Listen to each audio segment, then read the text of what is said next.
7 বছর পর বুধবার রাত 11টার দিকে জিয়াউর রহমানের সমাধিস্থলে আসেন বেগম খালেদা জিয়া।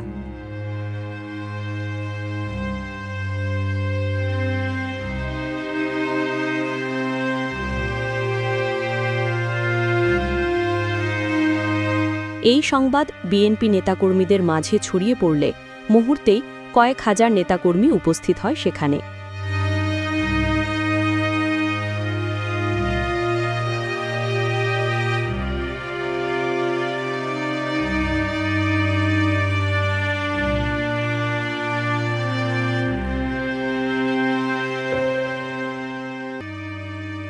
অশ্রুসিক্ত নয়নে গাড়িতে বসেই মোনাজাত করেন বেগম খালেদা জিয়া।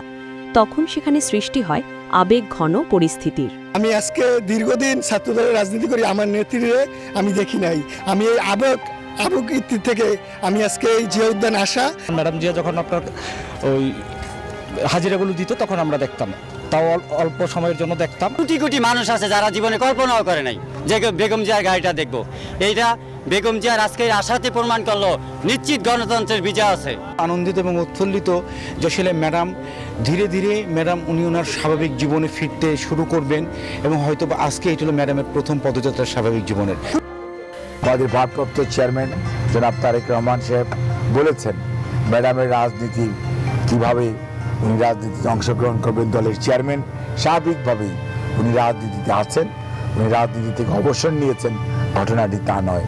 এবং সবসময়ই চেয়ারম্যানের সাথে ভারপ্রাপ্ত চেয়ারম্যান সার্বক্ষণিক একটি আলাপ আলোচনার মাধ্যমেই এই দলকে আন্দোলন সংগ্রামের নেতৃত্ব দেওয়া, সুসংগঠিত করার জন্য ভারপ্রাপ্ত চেয়ারম্যান যে দায়িত্ব পালন করেছেন জনাব আমাদের চেয়ারম্যান সেটাকে সব সময় সমর্থন করেন।